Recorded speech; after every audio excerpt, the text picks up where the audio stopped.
Mulane kesunatane para ulama, para pakar, para intelektual harus ngomong terus.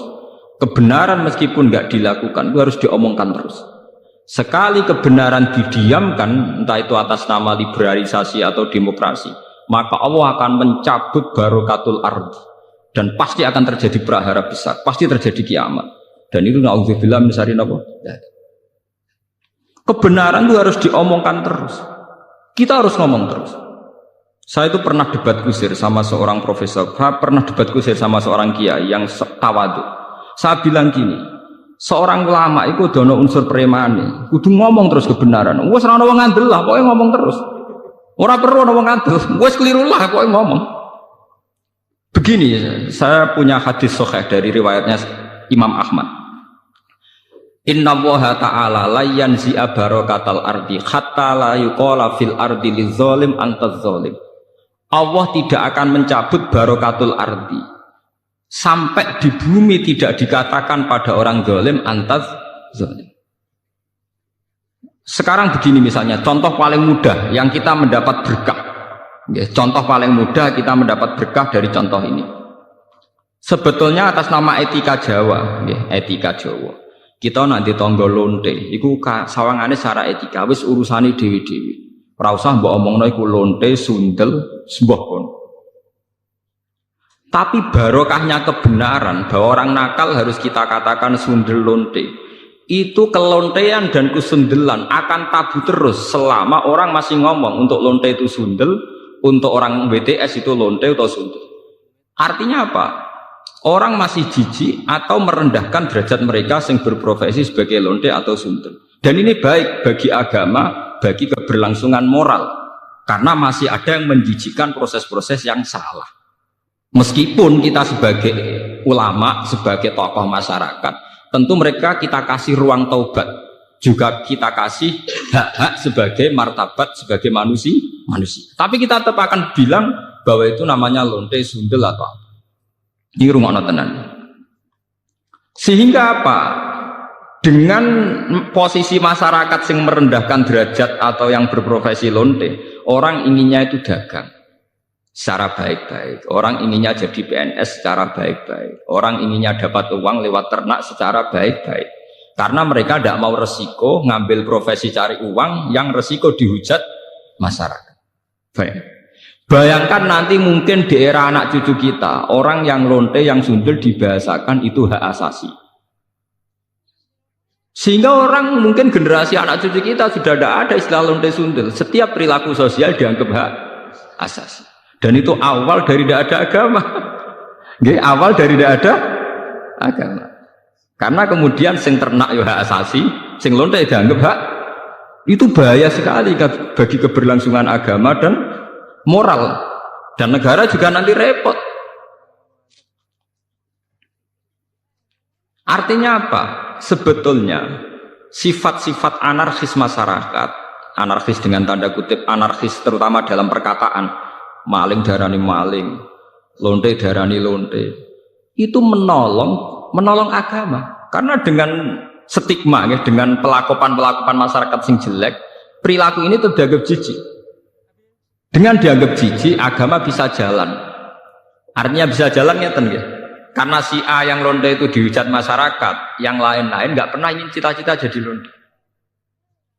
Sehingga masyarakat akan, bahkan mungkin anaknya lonte sendiri, karena tahu nasib ibunya dihujat, juga bercita-cita tidak jadi lonte. Coba kalau tidak mendapat hukuman dari masyarakat, ibuku begitu juga tidak ada apa-apa. Paham ya? Makanya lonte dan apa akan subur di masyarakat yang sudah tidak peduli dengan nilai-nilai ini. Misalnya di kota-kota besar atau di kawasan lonte. Karena sesama lonte saling tidak mengatakan tabu. Makanya aman. Dari itu kalau terkenang hadis riwayat Ahmad, Allah tidak mencabut barokatul ardi sehingga orang-orang zalim tidak dikatakan antas. Itu bahaya sekali kalau kita sudah tidak peduli terhadap itu. Nah, risalahnya Allah kepada Nabi Muhammad itu sing penting bahwa benar dikatakan benar, salah dikatakan salah. Tidak harus gol, tidak harus apa? Gol. Misalnya begini, saya sebagai ulama akan ngomong terus kalau riba itu haram, bunga bank itu haram. Meskipun pakar-pakar ekonomi, pakar perbankan akan mengatakan hil sing mustahil sebuah sistem keuangan tanpa nopo? Tanpa nopo? Bunga, tanpa bank. Itu mukhal. Tapi kita sebagai ulama harus ngomong terus, riba itu haram. Saya tuh pernah ketemu sama orang yang membidangi perbankan. Pak Bahak, saya akan ngomong terus kalau bunga itu penting karena itu harga mati dalam sistem perbankan. Ya saya bilang, saya akan ngomong terus kalau riba itu haram sebagai konsekuensi bahwa ulama harus mengatakan kalau riba itu haram. Tapi kan gak realistis, ekonomi itu tidak jalan kalau tidak ada riba. Ya saya bilang, kemelaratan itu akan jalan terus selagi yang kaya masih menghisap yang miskin. Ya itu memang saya akui akibatnya ya begitu ya sama. Artinya ya. Tapi kita akan menjadi bodoh ketika pakar-pakar ekonomi mengatakan tidak ada bunga maka tidak ada perbankan, ekonomi macet. Kita seakan-akan bodoh dan kalah. Sebetulnya mereka yang ngerti kok dengan sistem bunga maka akan terus terjadi penghisapan yang kuat sama yang miskin. Sampai baca tek-tek pidato direktur-direktur IMF itu sering mengakui harus ada perubahan sistem keuangan dunia. Tetap ada yang salah. Karena berkali-kali IMF itu kalau jadi dokternya negara yang kolab tambah parah. Tapi kenapa kita selalu ngaku apakah? Makanya kalau setuju wonten riwayat hadis dan ini sahih, idza dzaharatil fitanu wal bid'u falyudhiril alim ilmahu. Ketika ada fitnah, ada bid'ah, orang alim sementing ngetokno ngalime, ora malah tawaduk muni kula mboten derek-derek mboten. Falyudhiril alim ilmahu. Orang alim harus menunjukkan kealimannya. Sing alim kudu ngaku ngalim. Paham? Aja sing alim ngaku bodoh. Bahaya. Tawaduk sing bahaya. Falyudhiril alim ilmahu. Sing alim kudu ngaku ngalim. Kalau tidak, wa illa fa'alaihi la'natullahi wal malaikati wan nasi asma. Itu akan dekat laknat. Karena kalau kebenaran tidak diomongkan, maka nilai masyarakat pasti kacau. Pasti apa? Kacau.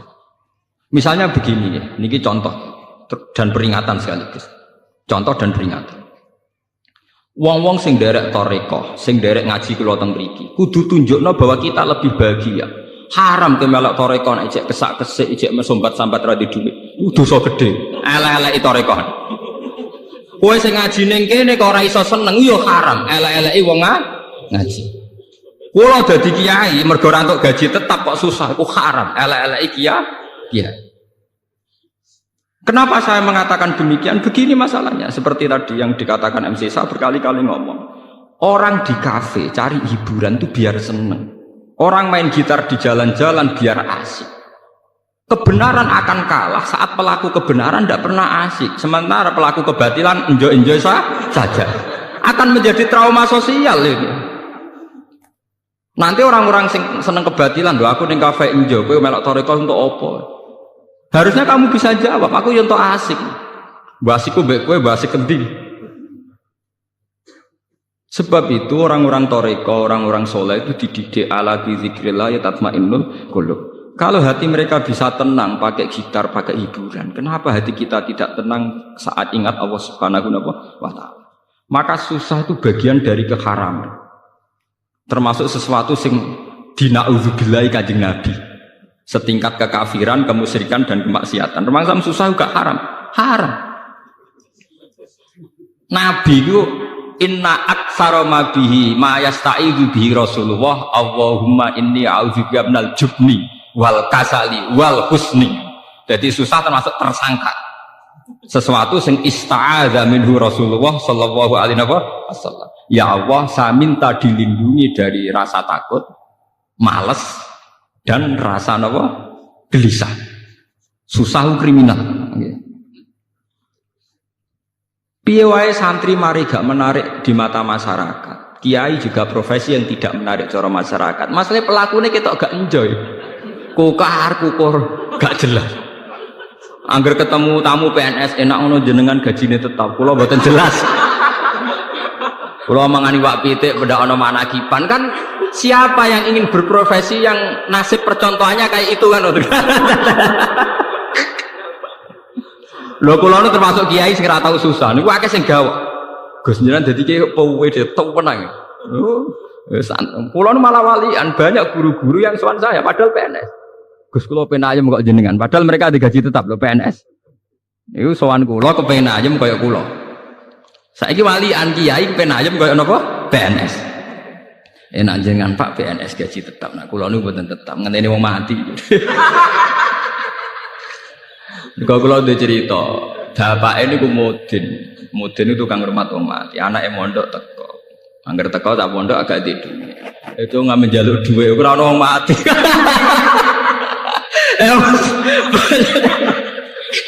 Bagaimana profesi kayak ini bisa menarik?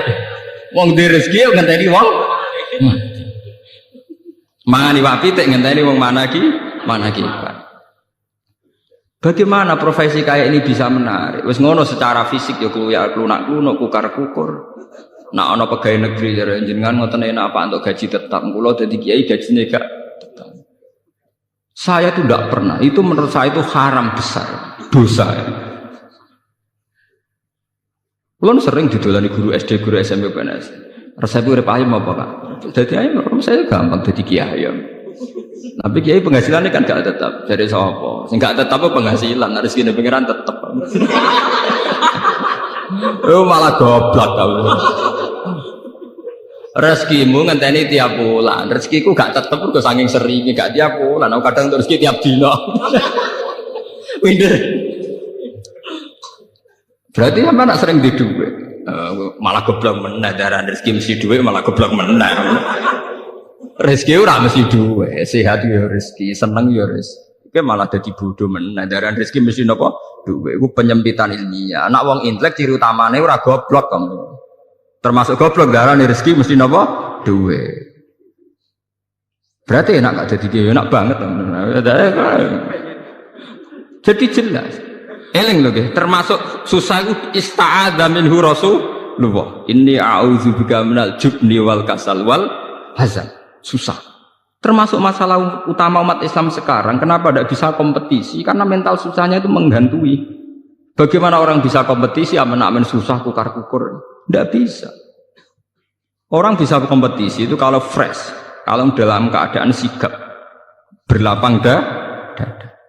Nabi ku iso hebat, itu termasuk rumusnya sito. Alam nasroh lakanapa sodrok, karena berhati lapang. Sementara problemnya wong soleh teng Indonesia, angger wong soleh ku identik mbek klunak-klunuk, kukar-kukur, sumpek. Dan itu dirasa tidak dosa.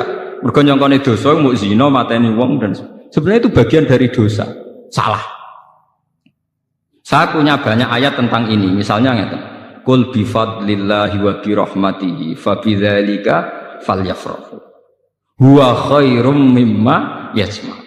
Wong Islam kudu yakin nek wis dikai fadhole Allah rahmati Allah kudu seneng. Wong nek wis iso seneng luwih hebat timbang liyane. Tapi kita seneng masalah, mergo dibunuh oleh tomak kita. Saya seneng dadi kiai nak santrine akeh undangane akeh. Seneng kok repot. Ngenteni santri akeh ya nak ora. Ngenteni undangan akeh ya nak ora. Nak cara hikam mulai ngajari gampang. In aratta antas ta'izza bi izin la yafna ya fala tasta'izza bi izin sing yafna. Kalau kamu ingin punya harkat yang tinggi dengan derajat yang tidak pernah lapuk, tidak pernah hilang, maka kamu jangan merasa terhormat oleh sesuatu yang mudah hilang. Misalnya kados kula wonten kiai, nganti saiki nggih pengaruh. Tapi kula mboten bodoh, kula ora ngarah seneng perkara sing ngaji akeh, seneng mbek sampean-sampean wong ra jelas-jelas mboten ngarah. Karena ini sesuatu yang bisa hilang. Bisa napa? Saya ngaji di sini seneng karena saya melaksanakan perintah Allah. Perintahnya Allah pada ulama disuruh ngajar. Saya ngajar berarti sedang dalam posisi perintah Allah. Dan saya pasti senang karena dalam bingkai perintah Allah Subhanahu wa taala. Titik. Dan itu senang yang abadi. Sehingga yang ngaji 10 ya saya enjoy, yang ngaji 5 ya enjoy, 2 ya enjoy. Karena sama-sama dalam bingkai perintahnya Allah Subhanahu wa taala. Sehingga kesenangan saya akan abadi. Jika kamu ingin luhur dengan sesuatu yang tidak hilang, maka jangan luhur dengan sesuatu yang bisa hilang. Misalnya bergantung senangnya manusia, bergantung rezeki, bergantung uang. Itu sesuatu yang mudah apa? Hilang. Kalau nanti tangleti. Misalnya jenengan terus juga tuh orang sing seneng jenengan, orang sing hormat be jenengan. Jatuh kuning dia atau jatuh paling banter wong ra seneng. Gampang toh. Nek cek dhe murid yo ngak ngibadahe mulang, nek gak dhe murid ibadahe sabar gampang. Apa ora kurangan stok cara ibadah. Kena di dhuwit ngamalem yo infak, nek gak di dhuwit ngamalem sabar gampang. Artinya saat kita mulang yo fi amrillah dalam perintah Allah, saat kita karena ada alim juga tidak punya pengaruh, sabar yo dalam perintah Allah. Ojo sampai kowe kriminal terus. Pas mulang santrine akeh niat riya, pas rada santri drengki, lha iku sempurna elek. Mu pas mulang ora bener niat riya, pas dhewean jebule drengki, elek-elek wong. Nah, kalau orang sudah punya mental demikian, itu bener-bener ma anzalna alaikal qur'ana apa litasqa. Bahwa resep Al-Qur'an Al-Karim itu tidak resep sing membahayakan, tidak resep yang membawa cilaka. Saya itu pernah di seminar ditanya, Pak Bah, bagaimana Anda bilang kalau konsep Quran tidak membawa celaka, sementara di antara konsep Quran itu jihad. Jihad itu perang, perang itu membawa kematian. Kalau dalam bahasa militer, orang itu kalau tidak perang itu sama dengan membunuh satu keluarga. Tapi kalau perang yang mati itu hanya satu. Begini misalnya. Ketika Nabi di Madinah punya kekuatan, taruh saja yang pernah nyata itu 300 orang. Wong kafir 700 wong misalnya dalam perang Uhud napa Khandaq misalnya. Umpama Nabi ditantang Abu Jahal CS kok gak wani. Itu artinya apa? Nabi mateni wong sak Madinah. Karena kampungnya pasti di bumi hanguskan, yang dibunuh itu perempuan, laki-laki dan anak-anak. Tapi Nabi ketika maju perang paling sing mati mau 70 selawe, kowe ra mesti. Mboten napa? Mesti.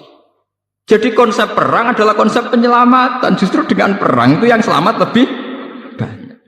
Kowe wong pinter oleh mikir dangkal. Saat pengusiran Belanda, pengusiran Jepang dari bumi pertiwi Indonesia, sing mati hanya para pahlawan. Umpama pas iku pahlawan kita tidak perang, mungkin sampai sekarang kita jadi anak turunnya Belanda, jadi budak sampai saiki. Barokah perang, sing mati hanya para pahlawan. Mungkin di bumi hanguskan. Jadi semua konsep Quran itu tidak ada yang bawa cilaka, itu tidak ada. Sebab itu di Quran, yang tafsir yang masih orisinil, itu wala tulqu bi aidikum ilat tahluka, bitarkil jihad. Tafsir-tafsir yang masih orisinil, jangan jatuhkan kamu, jangan menjatuhkan diri kamu pada kerusakan. Bitarkil jihad. Orang tuh kalau tidak mau perang, tidak mau kompetisi, tidak mau seperti bumi Indonesia para mati pahlawan. Pas umpam iku lawan kita pahlawan muda ada sampai sekarang. Mungkin sampai jadi anak kita Belanda turunnya belonyo. Jadi sampai budak perang sing marang parah dia hanya pahlawan. Di bumi mungkin kan dihangus. Jadi semua di Quran konsep yang bawa sudah ada, itu cilaka. Sebab itu Quran itu di tafsir yang si orisinil yang masih sinil itu watul bala edi bi elatikum tahlu bitar jihad. Tafsir yang masih tafsir si orisinil jangan jatuh kamu kan jangan di kamu itu kan dirusak pada bitarkan jihad. Itu kalau orang perang tidak mau kompang, tidak mau di bumi pertiwi Indonesia, sing mati hanya para pahlawan. Umpama pas iku pahlawan kita tidak perang, mungkin sampai sekarang kita jadi anak turunnya Belanda, jadi budak sampai saiki. Barokah perang, sing mati hanya para pahlawan. Mungkin di bumi hanguskan. Jadi semua konsep Quran itu tidak ada yang bawa cilaka, itu tidak ada.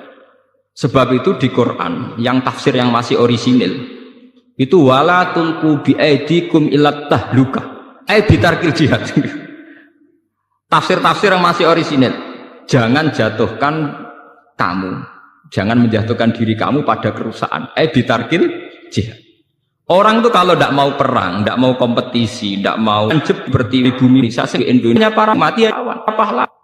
Pas umpam iku lawan kita pahlawan muda ada sampai sekarang, mungkin sampai jadi anak kita Belanda turunnya belonyo. Jadi sampai budak perang sing marang parah dia hanya pahlawan. Di bumi mungkin kan dihangus. Jadi Semua di Quran konsep yang bawa sudah ada, itu cilaka. Sebab itu Quran itu di tafsir yang si orisir yang masih sinil itu wakul bala edi ubi elatikum lu bitar jihad. Tafsir yang masih tafsir teori jangan tekan jatuh kamu kan jangan kamu itu kan dirusak pada bitarkan jihad. Itu kalau orang perang tidak mau kompang, tidak mau di bumi pertiwi Indonesia, sing mati hanya para pahlawan.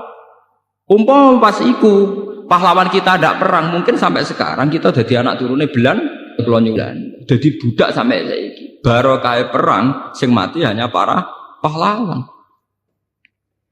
Mungkin di bumi hanguskan. Jadi semua konsep Quran itu tidak ada yang bawa cilaka, itu tidak ada.